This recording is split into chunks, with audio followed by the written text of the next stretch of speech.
Bonjour et bienvenue au Forum Radio J dont vous êtes l'invité Roland Lescure. Bonjour. Bonjour. Alors après la validation de l'essentiel de la réforme des retraites par le Conseil constitutionnel, Emmanuel Macron est donc condamné à rebondir. Qu'attendre de son intervention télévisée de demain soir? Comment doit-il s'y prendre pour sortir de l'impasse politique? Et puis comment, en tout cas, envisager la suite du quinquennat? Mais pour commencer, Roland Lescure, un mot sur la décision justement du Conseil constitutionnel. Dites-vous comme Elisabeth Borne qu'il n'y a ni vainqueur ni vaincu, ou plutôt comme Laurent Berger qui s'exprime aujourd'hui dans Le Parisien, qui dit « il n'y a que des perdants ». Je pense qu'il faut qu'on fasse tout à partir d'aujourd'hui pour qu'il n'y ait plus que des gagnants. Donc vous dites il n'y a que des perdants? Non, aujourd'hui, l'expression d'Elisabeth Borne, elle est claire. C'est-à-dire qu'on a une décision juridique aujourd'hui qui entérine un processus politique dans lequel une loi a été adoptée et le Conseil constitutionnel a validé le fait que cette loi avait été bien adoptée. Donc c'est pas, si vous voulez, c'est un arbitre qui respecte les règles et qui montre qu'on a respecté les règles. C'est pas un arbitre qui donne le score. Ceux qui donnent le score, c'est ceux qui sont sur le terrain. Le terrain, il a donné une loi qui a été adoptée selon les règles constitutionnelles. Ça, c'est ce qu'a validé le Conseil. Donc maintenant, il faut qu'on avance.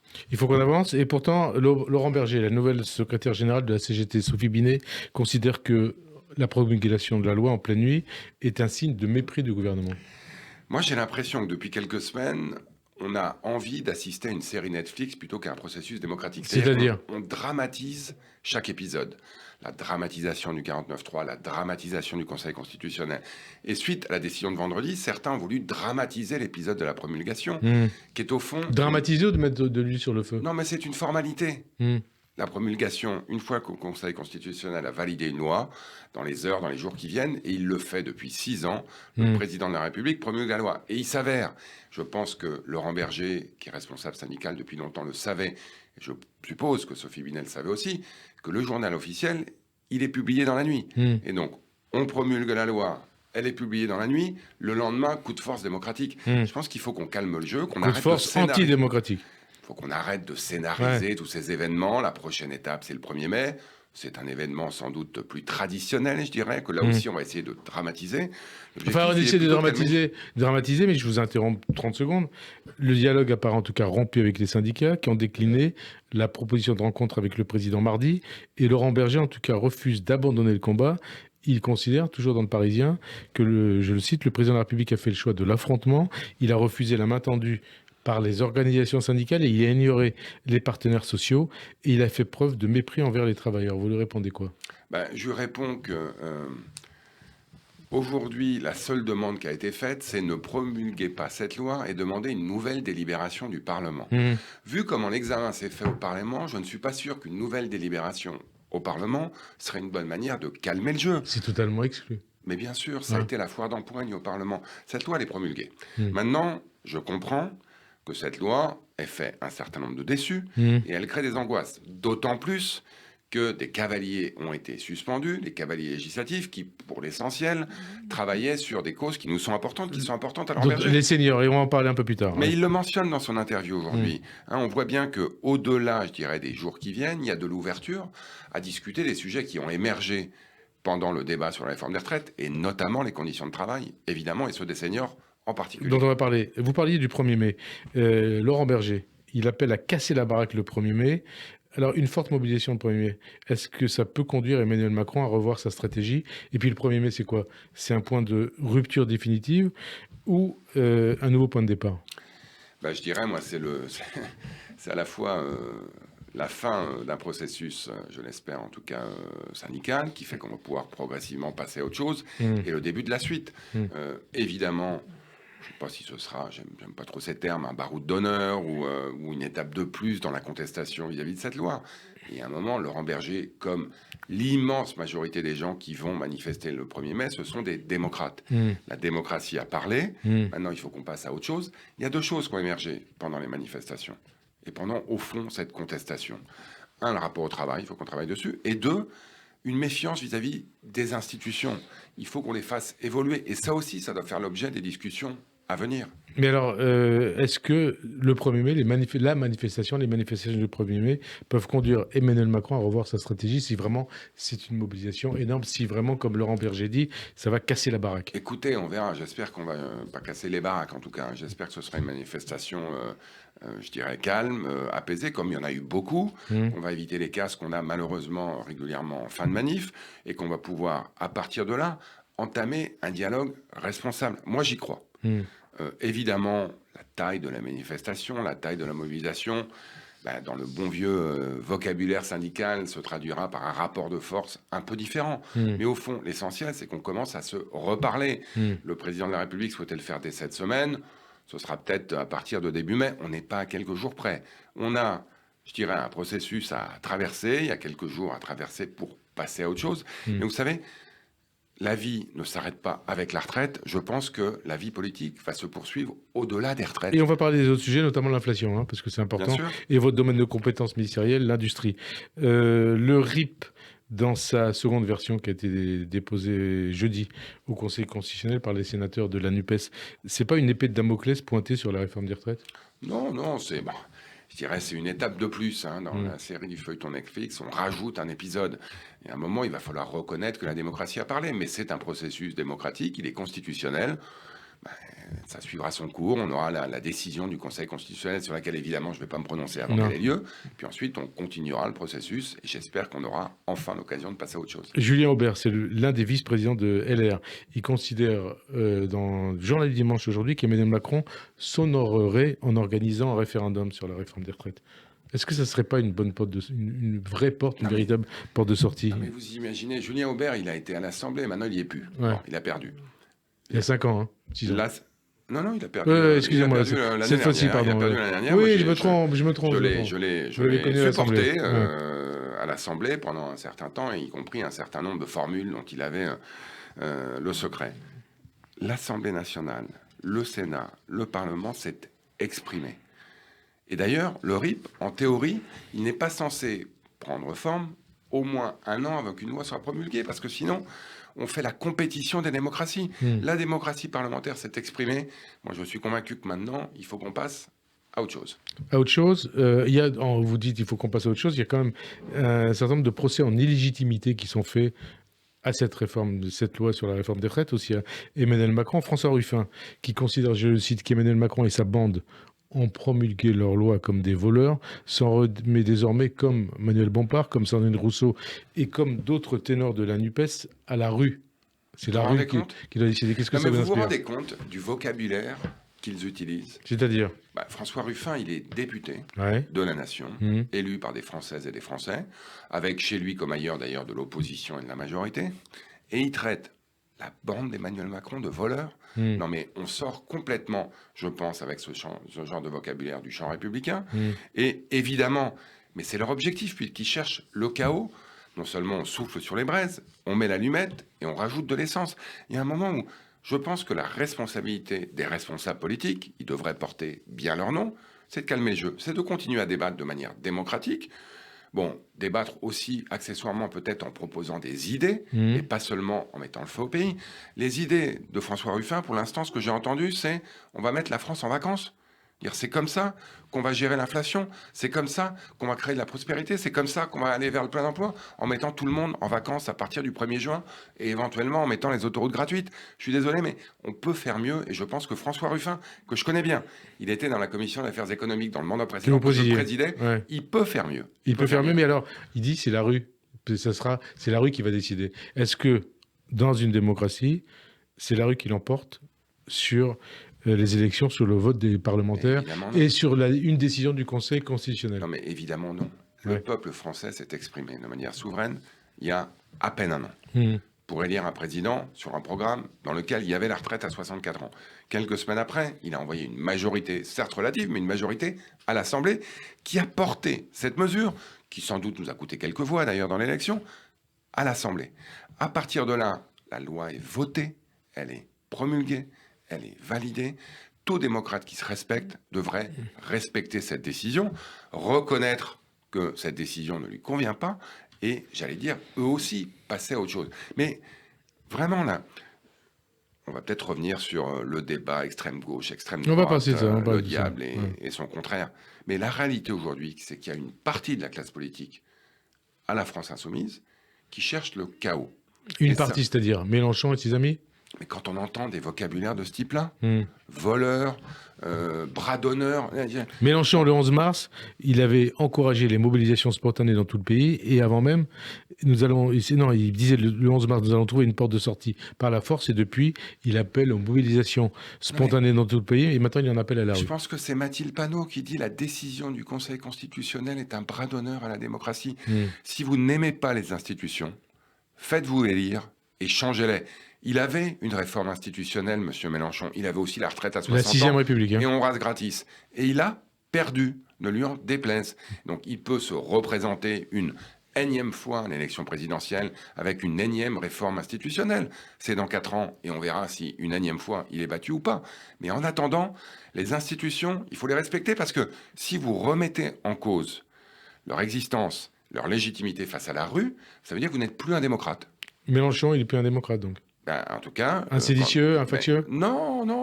Parce qu'on a entendu ces mots dans la bouche et d'Emmanuel Macron et de Gérald Darmanin. Moi, j'essaye d'éviter, en l'occurrence, de remettre de l'huile sur le feu. J'essaye de calmer le jeu. J'essaye de parler à celles et ceux qui ne se reconnaissent pas dans ce vocabulaire. Moi, j'ai des gens autour de moi qui étaient contre la réforme des retraites. Franchement, ils sont déçus qu'elle ait été adoptée. Mais en aucun cas, ils sortent dans la rue brûler des poubelles et en aucun cas, ils reconnaissent que le processus qui a été suivi n'est en rien illégitime. Il est légitime, il est légal, cette loi, elle est promulguée, elle va s'appliquer, et ça, c'est la démocratie.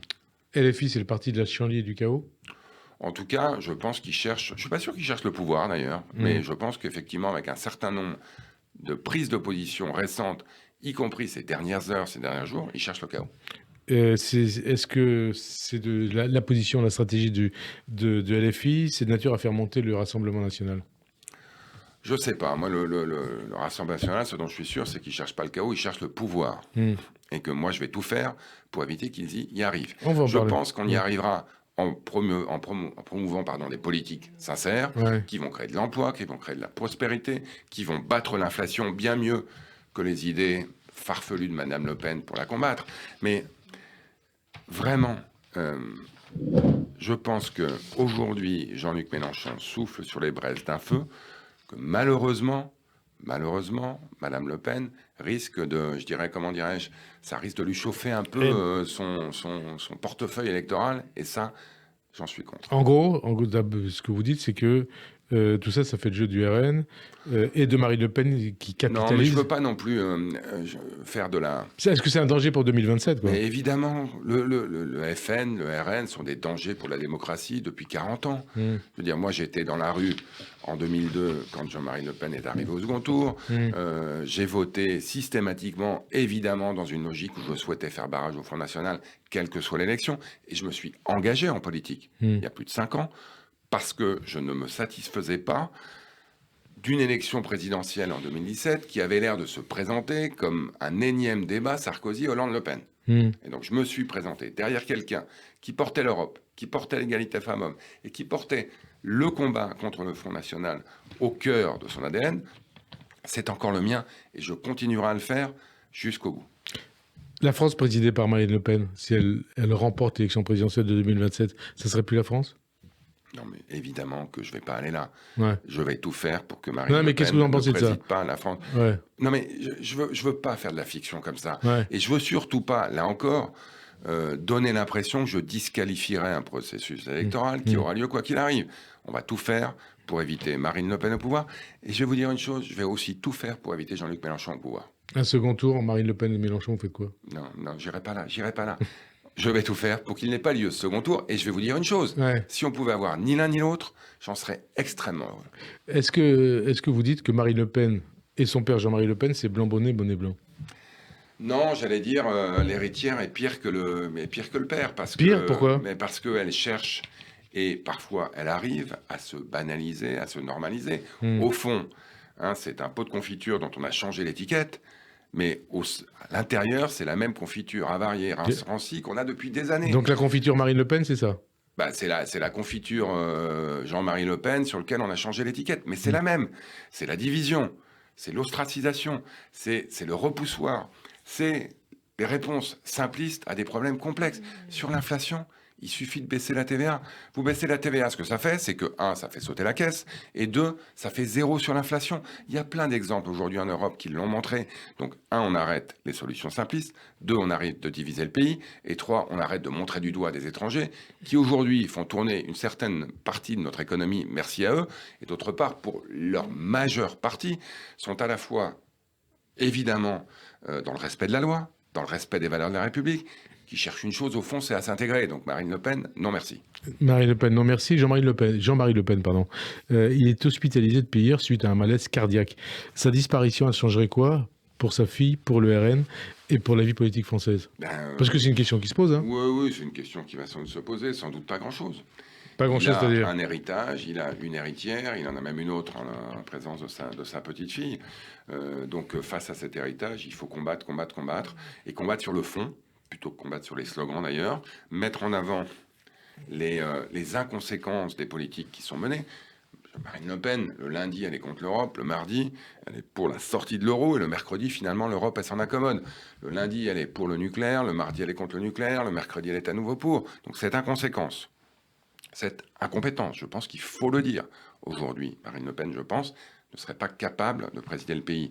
Et enfin, sa capacité systématique à montrer du doigt des coupables idéaux qui n'en sont pas, ça, mais c'est vraiment le comble du populisme. Aujourd'hui, le risque pour la démocratie mondiale, pas seulement en France, c'est la victoire du populisme. On va tout faire pour éviter ça en France. Mais Jean-Marie Le Pen, sa disparition, ça serait un... Non, mais Jean-Marie Le Pen, je ne vais pas enterrer quelqu'un qui, d'après ce que je comprends, n'est pas aujourd'hui. Donc je pense que sa disparition mènera sans doute un certain nombre de gens à remettre en lumière son bilan, quand même assez désastreux. Au père ou à la fille?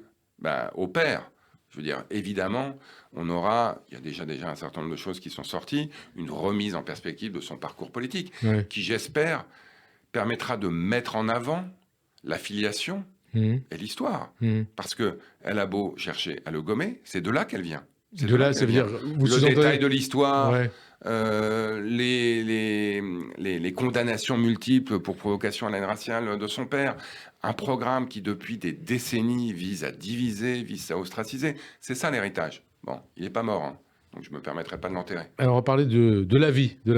Le dialogue social, le pays et les Français ont besoin d'apaisement. Qu'attend dans ce contexte de l'allocution télévisée d'Emmanuel Macron, donc de demain soir à la télévision? Je dirais la fin d'une séquence et le début d'une autre. C'est sa première intervention après la validation par le Conseil constitutionnel de la loi. Je pense qu'il va le répéter. Hein. C'est un processus qui se termine. Les institutions ont parlé. Et donc la remise en cause de ce processus ne peut en aucun cas être l'objet d'un projet politique. Et 2, ouvrir des portes sur la suite. Je le répète, il y a, je pense, 2 éléments forts qui sont sortis de la contestation face à la réforme des retraites. 1, le rapport au travail. Moi, je suis ministre de l'Industrie, je passe ma vie dans les usines. Je peux vous dire qu'on me parle plus des enjeux de pénibilité, et on y reviendra, des enjeux d'inflation, que de l'âge de la retraite. 1. Et 2, le rapport aux institutions. Ma femme est irlandaise, elle vit en France depuis 30 ans, avec une petite parenthèse au Canada. Elle me dit, tous les 5 ans, c'est la même chose. Vous élisez et adulez un président que vous détestez un an après. Chirac, Hollande, Sarkozy, Macron 1, Macron 2, c'est toujours la même chose. Je pense qu'il faut qu'on change ce rapport au pouvoir. Moi, j'avais fait un certain nombre de propositions dans un petit bouquin que j'avais publié il y a quelques mois. Mais par exemple, m'inspirant des États-Unis, vous savez que j'étais député des Français d'Amérique du Nord. Aux États-Unis, on vote le même jour pour le président et le Congrès.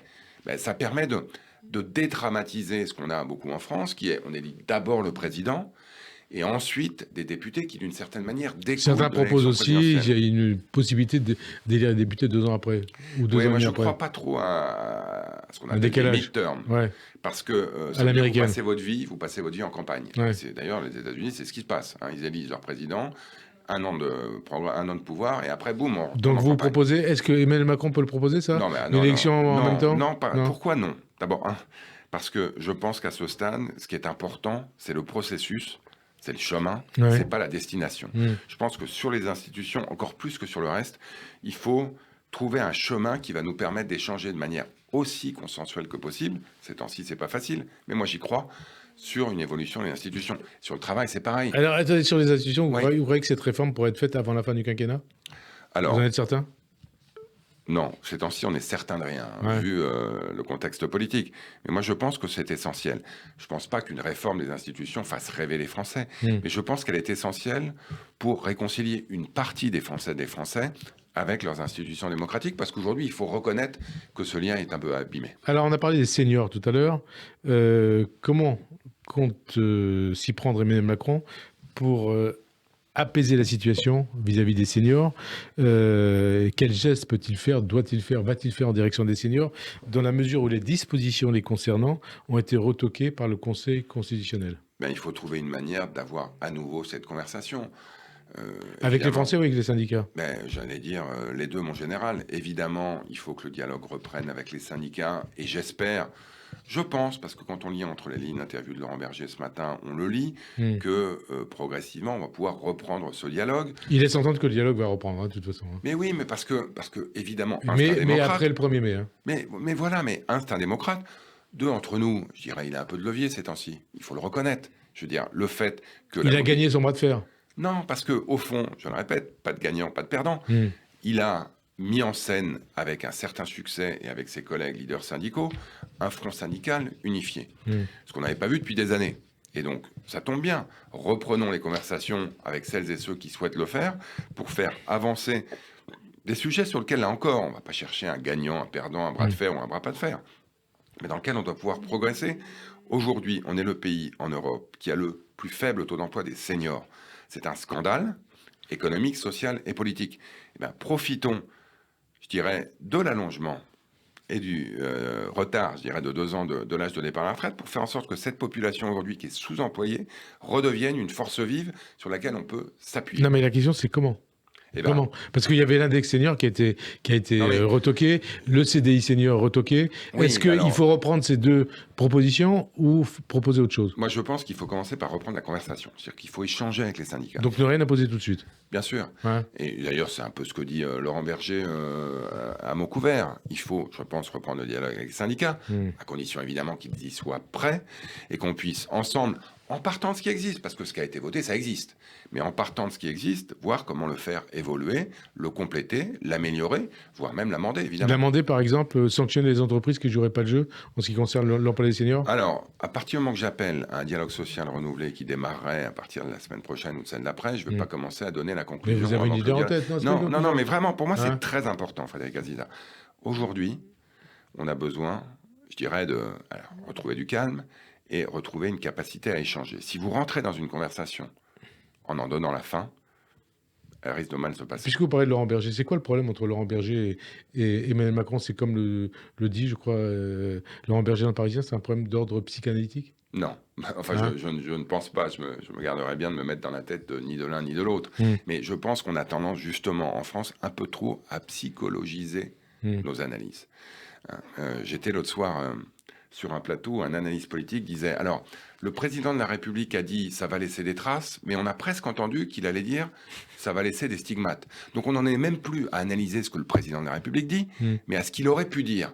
Il y a non, là encore, faut se concentrer sur l'essentiel. Moi, le président de la République, j'étais avec lui à Amsterdam pendant 2 jours, il a mis en avant énormément d'idées sur, par exemple, l'avenir de l'Europe. La question, c'est pas les mots qu'il a prononcés, c'est ce qu'ils veulent dire.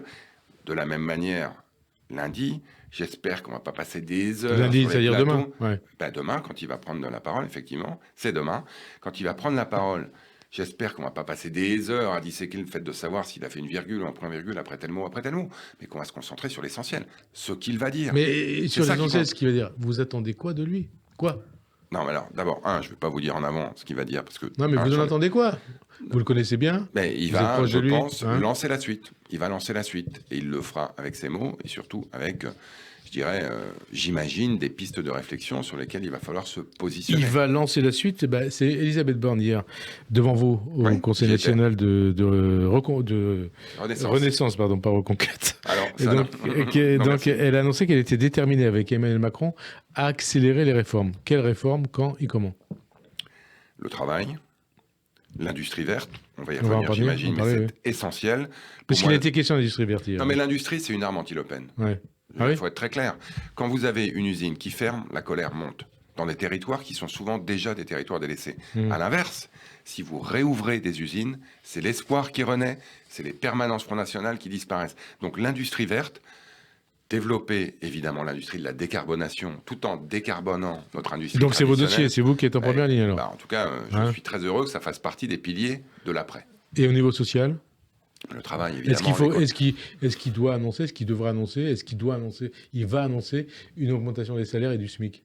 Alors, l'augmentation du SMIC, c'est déjà fait. Ouais, Elisabeth Borne l'a annoncé la semaine dernière. Plus, oui. 2% de plus. Ça fait 6% depuis un an. Eh oui, on est au-delà de l'inflation. Ouais. Et depuis 1 an et demi, c'est encore plus. Est-ce qu'il faut demander aux entreprises de faire plus de gestes en matière de salaire ? Alors, je veux surtout, en aucun cas, vous donner l'impression que je sais ce qu'il va dire demain. Mais on a aujourd'hui, on le sait, des entreprises qui ont plutôt bien gagné leur vie, pas toutes. Il est évident que celles qui ont bien gagné leur vie depuis 2-3 ans, et tant mieux, c'est que l'économie va bien, il faut qu'elles partagent les fruits de cette croissance avec le salarié. Comment ? Prime Macron, intéressement, participation, hausse des salaires. On dit ça depuis des années, ça marche pas. Non, c'est pas vrai. Ça a lieu. Moi, je passe ma vie dans les usines. Je peux vous dire que ce qu'on appelle les NAO, les augmentations annuelles, elles ont été négociées. Et pour beaucoup d'entre elles, dans de nombreuses entreprises, c'est 4, 5, 6%. Mais il faudra peut-être l'imposer. Et comment ? Non, moi, je suis pas pour l'imposition. Il y a, je pense, une fracture énorme entre ce que je pense de la manière dont on doit gérer l'économie et ce qu'en pensent d'autres. Je ne pense pas qu'il faille nationaliser les salaires en France. Je ne pense pas qu'il faille bloquer les prix en France, n'en déplaise à M. Mélenchon ou à M. Ruffin.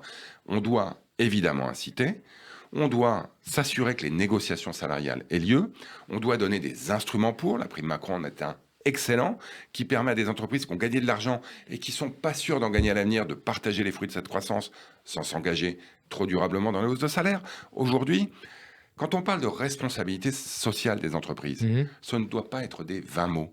Ces entreprises-là, évidemment, elles doivent partager les fruits de la croissance dont elles ont bénéficié, en partie d'ailleurs, il faut le dire, aidées par l'État et le quoi qu'il en coûte, pour faire en sorte que l'inflation soit un mal contre lequel on lutte tous. Autre thème qui a été abordé hier par Gérald Darmanin devant le Conseil national de Renaissance, c'est la fraude sociale.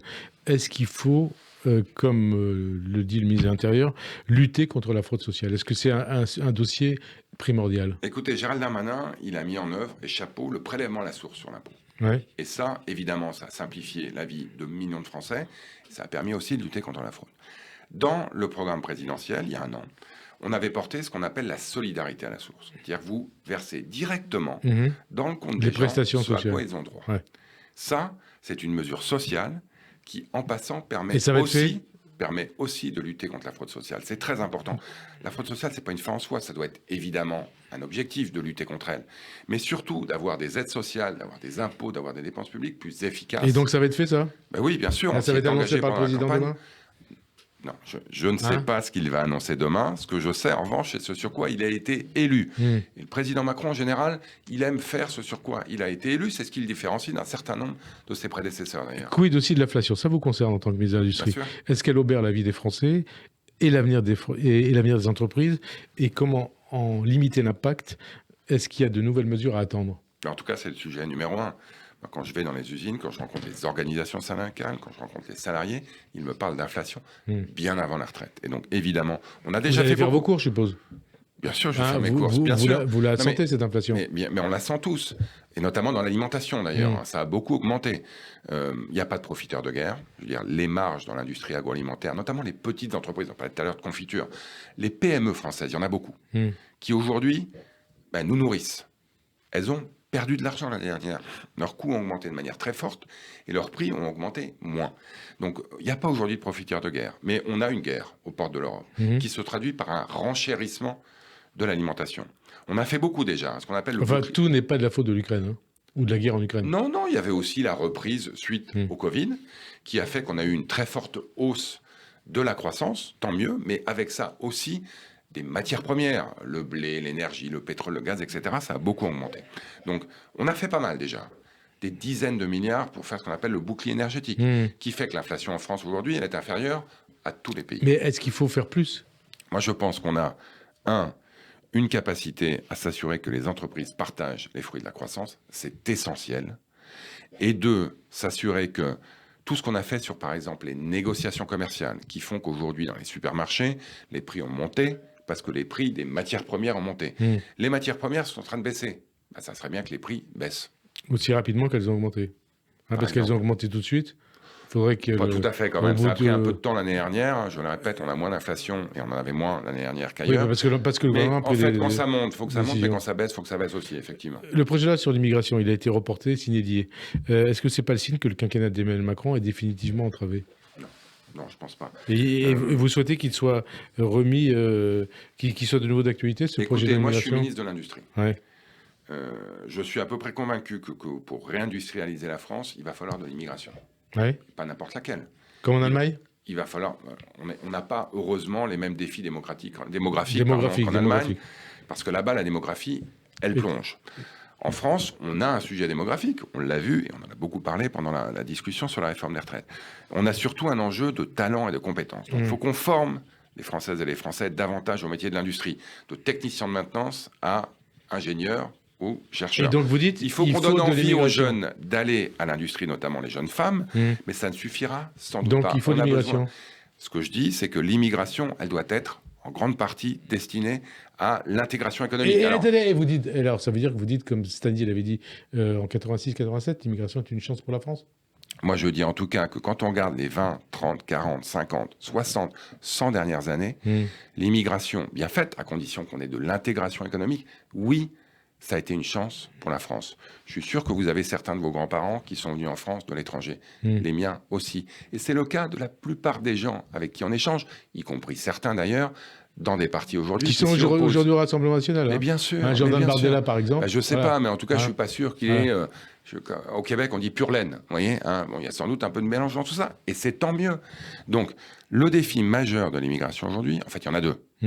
Un, que ceux qui n'ont pas vocation à entrer sur le territoire n'y entrent pas. La France qui dit non, elle doit dire non fermement. Et que ceux qui ont vocation à entrer sur le territoire soient intégrés. Et la meilleure Ça veut dire manière... des quotas ? Mais non, on n'a pas besoin de quotas pour ça. J'ai vécu 10 ans au Canada. Ils ont essayé les quotas. Ça n'a pas marché. Ce qu'ils font au Canada, par exemple, c'est qu'ils intègrent des gens sur la base de critères multiples. Est-ce que vous parlez français ? Est-ce que vous avez un diplôme important ? Est-ce que vous apportez une capacité peut-être de recherche, d'innovation ? Est-ce que vous êtes un ingénieur qualifié, un médecin ? On peut faire ce genre de choses. Ça permettra peut-être, là encore, de calmer un peu le jeu sur ces débats qui sont souvent dramatisés, hystérisés, simplifiés et au fond caricaturés. L'immigration, c'est pas blanc et noir. L'immigration, d'abord, c'est une réalité du monde d'aujourd'hui. Il faut être très clair sur la France qui dit non. Il faut être bien meilleur sur la France qui dit oui. On doit faire les deux. Ça veut dire quoi, la France qui dit non ? La France qui dit non, c'est que quand vous n'avez pas vocation à entrer en France, vous n'entrez pas en France. Ça, on sait bien que, historiquement, on a eu du mal à aller jusqu'au bout de cette logique. En grande partie, d'ailleurs, du fait de ce qu'on appelle des pays d'origine avec lesquels, et Gérald Darmanin y travaille tous les jours, y compris d'ailleurs au cadre européen, pour s'assurer qu'on le fasse mieux. Et la France qui dit oui, c'est une France qui intègre. C'est son devoir de manière efficace les gens qui viennent de l'étranger et qui vont nous aider accessoirement à payer nos retraites, mais surtout à créer de la prospérité et de l'emploi.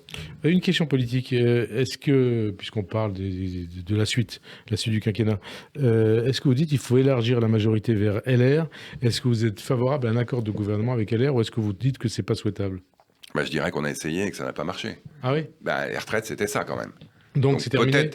Peut-être que la configuration politique et justement l'examen de la réforme des retraites va donner peut-être des envies différentes à certains, peut-être même à gauche, je ne sais pas. Moi, je vois à gauche aujourd'hui un tremblement de la NUPES quand même, lié à un certain nombre de comportements extrêmes d'une partie, qui, je pense, conduit un certain nombre de gens de gauche raisonnables, social-démocrates, à se demander si ils n'ont pas, je dirais, rejoint un mariage contre nature. Et par ailleurs, malheureusement, je dirais aussi, parce que les partis traditionnels aujourd'hui sont plutôt en effritement qu'en renouveau, du côté des LR, je dirais un certain nombre de députés qui sont prêts à traiter avec nous et d'autres pour lesquels on est loin de là. Donc il faut qu'on arrive dans les semaines qui viennent, et je pense que ça a été l'objet des consultations de la Première ministre, sur lequel elle reviendra sans doute, et sur lequel le président reviendra sans doute demain, d'essayer de voir s'il y a un chemin, moi je suis convaincu qu'il existe en démocratie, pour continuer à avancer. Vous savez combien de lois on a voté depuis moins d'un an ? 13 ? 25. 25 24. Ouais, j'ai 24. fini. 13 projets de loi et 11 propositions. Ah voilà, 13 projets de loi et 11 propositions. Voilà. Ouais. Donc, 13 venant du gouvernement. Donc, voilà. Ouais. Et tout ça, avec 3,49,3, parce qu'on dit on a fait 11, 12, 13. Le budget, c'est normal. Le projet de loi de financement de la sécurité. Oui, parce qu'il y a plusieurs lectures. C'est normal, voilà. Et les retraites, tout le reste, c'est pas de 49,3. Donc on est capable d'avancer. Mais la majorité, c'est une coalition avec LR. Est-ce que c'est souhaitable ou pas? Et est-ce que c'est pas la solution pour que Emmanuel Macron puisse aller jusqu'au bout de son mandat? Moi, en avril 2016, il y a 7 ans, presque jour pour jour, j'ai rejoint la plateforme d'En Marche, vous savez, pour une raison, le dépassement. Moi, je souhaite qu'on dépasse les vieux clivages. Mais vers LR ou pas je continue à penser que chez les LR et dans la gauche raisonnable, il y a des gens avec lesquels on peut travailler, à condition évidemment de travailler sur le... Je vais vous donner un exemple. Libérer, protéger. Vous vous souvenez, c'était un slogan en 2016. Libérer, protéger. Aujourd'hui, le secteur du logement en France, il n'est ni libéré ni protégé. On a encore beaucoup de gens qui dorment à la rue et on a encore insuffisamment de logements construits. Il faut qu'on repense nos politiques de logement de manière à la fois à libérer et à protéger. C'est pas de la gauche ou de la droite, là. C'est du bon sens. C'est pas simple. Vous êtes ministre de Emmanuel Macron et d'Elisabeth Borne. Est-ce que vous considérez qu'Elisabeth Borne est une première ministre en sursis? Non.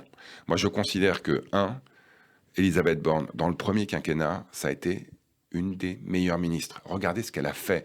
La réforme de la SNCF, énergie-climat, la réforme du marché du travail, un jeune, une solution. Et qu'elle a été nommée première ministre parce qu'elle est compétente. Et depuis un an, ses compétences, elle les montre. À la fois politique, on s'y attendait pas, elle l'a montré, je le répète, 24 lois votées, mais aussi et surtout, elle est capable, elle travaille très fort, elle est sérieuse, elle est rigoureuse de faire avancer la France, y compris dans les moments difficiles. Et vous pensez que la question de son remplacement, de sa succession n'est pas posée? Alors, vous imaginez bien que cette question-là, je n'ai pas vocation de la poser et j'ai surtout pas le droit d'y répondre. Donc, je ne vais pas vous le faire à vous. Vous y réfléchissez? Mais non, évidemment que non. Ah bon. Moi, aujourd'hui, je réfléchis à une chose. C'est la manière de sauver les entreprises qui vont mal parce qu'il y en a dans l'industrie et la manière de continuer à accompagner celles qui vont bien parce qu'il y en a aussi beaucoup dans l'industrie. Tiens, avant de parler de l'industrie, de votre domaine de compétences, la valeur travail, valeur de gauche ou valeur de droite, comme le dit Sandrine Rousseau, qui appelle aussi, qui parle aussi du droit à la paresse. Non, mais bon, alors là-dessus, je suis désolé, on se réinvente pas, je vais encore vous faire du en même temps, mais je ne pense pas que le travail, c'est la santé. Vous savez, cette chanson-là, le travail, c'est la santé. Non, le travail, c'est difficile. Vous savez quoi? La vie, c'est difficile. Aujourd'hui, certains nous dessinent notre vie comme 20 ans de bonheur, 40 ans de bagne et 20 ans de bonheur. Mais non, la réalité, c'est que la vie, c'est difficile avant le travail, c'est difficile pendant le travail, c'est parfois difficile après. Et il y a aussi des moments de bonheur exceptionnels avant, pendant, après.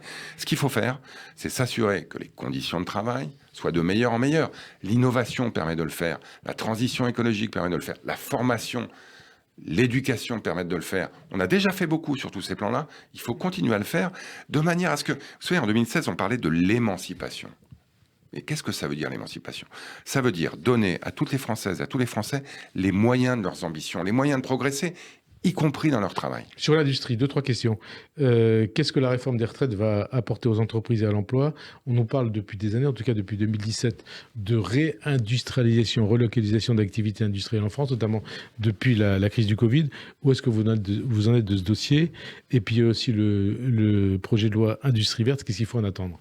Alors, le virage de la réindustrialisation, il a été pris. On a créé 90 000 emplois dans l'industrie, on en détruisait depuis 25 ans. On a plus d'usines qui ouvrent en France depuis 2 ans consécutifs que d'usines qui ferment. On a aujourd'hui la France qui est le pays le plus attractif d'Europe. Bref, ça va bien. Est-ce qu'il faut s'arrêter là? Non. Vous savez, quand vous êtes dans un virage, la meilleure manière d'en sortir, c'est d'accélérer. Et là, il faut accélérer. Pourquoi on accélère et comment on accélère? L'industrie verte. Aujourd'hui, on a une occasion en or. On a un devoir qui est de lutter contre le réchauffement climatique. L'industrie, c'est 20% du problème. C'est 20% des émissions. L'industrie, c'est 100% des solutions. Si on veut conduire des véhicules électriques, il faut qu'on les produise en France. Si on veut remplacer... Et donc ça va venir, ça, d'ailleurs. Mais c'est en train de venir. Ouais. Donc on a un projet de loi sur lequel on travaille avec Bruno Le Maire, qu'on va présenter, je pense, dans le mois qui vient, je me risque, à un calendrier, je l'espère en tout cas au Conseil des ministres, qui va permettre de simplifier les installations industrielles, d'accélérer les installations industrielles, de subventionner des industries vertes parce qu'on en a besoin. De s'assurer, ça c'est très important Frédéric Aziza, que la commande publique intègre davantage les considérations environnementales et de souveraineté. Aujourd'hui, trop souvent, on n'achète pas cher des choses qui viennent de très loin. On doit acheter peut-être un peu plus cher des choses qui sont faites chez nous ou pas loin de chez nous, avec un meilleur bilan environnemental et qui nous permettent d'assurer notre souveraineté. Autre dossier qui vous concerne quelque part aussi un peu. Emmanuel Macron a jeté le trouble sur la scène internationale en appelant l'Union européenne à ne pas être suiviste des États-Unis, notamment sur Taïwan. Les échanges bilatéraux entre la France et Taïwan s'élèvent à 8,1 milliards d'euros. Est-ce que Taïwan est toujours un partenaire économique de la France? Est-ce que vous êtes favorable, par exemple, à la signature de contrats d'armement avec Taïwan? Alors, vous vous rendez compte de ce qu'on dit, hein. Il faut toujours dire l'inverse de ce que les gens disent pour bien comprendre ce qu'ils sont en train de dire. Des gens nous reprochent de ne pas être suivistes vis-à-vis des États-Unis.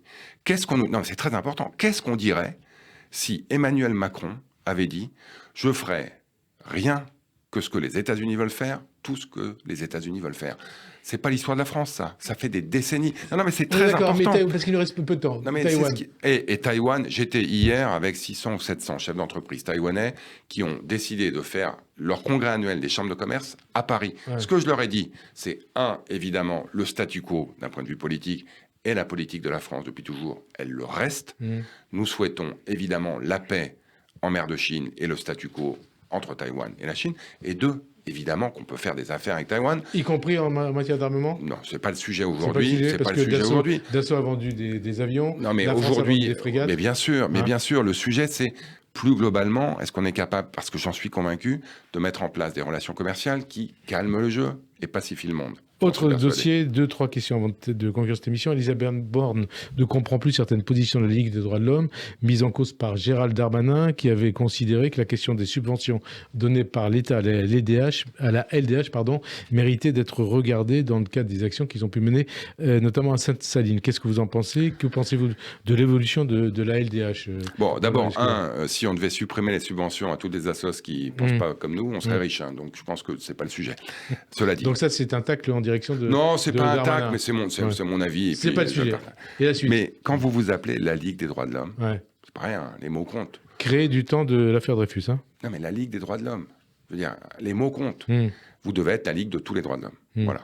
Moi, j'ai été choqué, je le reconnais, quand la Ligue des droits de l'homme n'a envoyé personne au procès de l'hypercachère ou au procès de Charlie Hebdo. 2020, décembre 2020. Moi, ça m'a choqué, voilà. Donc, et a manifesté aussi avec le CCIF. Oui, et puis... C'est ce que remarquait Richard Malka, l'avocat de Charlie, il y a 2 ans. Non, mais on va avoir une enquête sur Sainte-Soline. J'espère que l'enquête sur Sainte-Soline montrera l'ensemble de ce qui s'est passé là-bas. Parce que, je le répète, cette association a droit de citer, elle a droit d'exister, mais quand on s'appelle la Ligue des droits de l'homme, on a un devoir absolu de protéger l'ensemble des droits de l'homme, de tous et de toutes. Donc vous comprenez, c'est comme ce que dit Elisabeth Borne. En général, je suis d'accord avec elle. Vous ne comprenez plus certaines positions de la Ligue des droits de l'homme. Dernière question, ça vous concerne plus personnellement. Ce que l'on sait peu, c'est que vous êtes le frère de Pierre Lescure. Est-ce que vous avez la même passion que lui pour le cinéma? Alors, j'adore le cinéma. Lui, c'est l'encyclopédia universaliste. Moi, je dirais, c'est le petit Robert à côté de lui. Hein. Ah, c'est déjà pas mal. Non, mais oui, j'adore le cinéma. Je suis allé voir récemment Mon Crime, qui est un super film de François Ozon, un film féministe d'ailleurs, fait par un homme. Comme quoi, vraiment, et j'engage ceux qui ne l'ont pas vu à le voir. Donc, j'adore le cinéma. Non, mais votre frère? Non, mais c'est l'exemple pour moi de quelqu'un d'abord qui connaît le cinéma et la musique d'ailleurs, on le sait moins, vraiment sur le bout de ses doigts, qui donne envie de cinéma. Je suis pas là pour faire la pub, mais c'est sur le service public, donc je vais le faire. Sa nouvelle émission, elle est exceptionnelle. Regardez-la, elle est en replay le dimanche, elle doit l'être déjà disponible aujourd'hui. On est en train de redécouvrir l'amour d'un art, le 7e, qui malheureusement lui a beaucoup souffert de la Covid. Donc, allez au cinéma, mesdames et messieurs, avec ou sans Pierre Lescure. Vous avez été longtemps, des dizaines d'années, le frère de Pierre Lescure. Vous êtes aujourd'hui ministre après avoir été 5 ans député. Ça change quoi pour vous et dans vos rapports avec votre frère? Je suis encore et toujours et très heureux de l'être le frère de Pierre Lescure. Puis je suis aussi ministre de l'Industrie, j'essaie de le faire du mieux possible. Donc il n'y a plus de concurrence avec lui? Non, mais il n'y en a jamais eu. Jamais eu. On a 20 ans d'écart. J'ai toujours eu beaucoup d'admiration de ce qu'il a fait. Je veux dire, Canal+, c'est exceptionnel. Je veux dire, les années 80-90, il y avait un vent de fraîcheur, y compris d'ailleurs dans la radio, les radios libres et autres. Mais non, mais on n'oubliera jamais qu'il fait partie des piliers de cette génération qui nous a libérés. 2 frères célèbres dans la même famille? Non, je ne suis pas célèbre d'abord. Et puis, je ne cherche pas à l'être, je cherche à faire mon boulot. Lui, d'ailleurs, lui non plus, d'ailleurs. Non, mais lui non plus. Il est d'une modestie, d'une humilité sans égale. Et vous dites aussi, ça vient de votre héritage familial. Mais notre père, et ma mère était tout aussi exceptionnelle, et elle est encore, elle nous écoute peut-être, mais notre père, à 19 ans, il a été résistant. Militant communiste, hein. Militant communiste, il a travaillé à l'Humanité pendant des décennies. Il est mort un dimanche, le vendredi, il était encore au boulot. Évidemment, ce héros réel, il m'a surtout impressionné parce que on ne le savait pas. Il n'en parlait pas. Il se comportait avec les gens comme s'il avait été, comme vous et moi, quelqu'un de normal, qui avait vécu sa vie normalement. Et on sent votre émotion. Non, mais évidemment, ça fait un peu plus de 30 ans qu'il nous a quittés et il est toujours là, hein, tous les jours. Merci en tout cas, Roland Lescure, d'avoir répondu à notre invitation. Bonne fin d'après-midi sur Radio J. Merci. Et à dimanche prochain. Merci.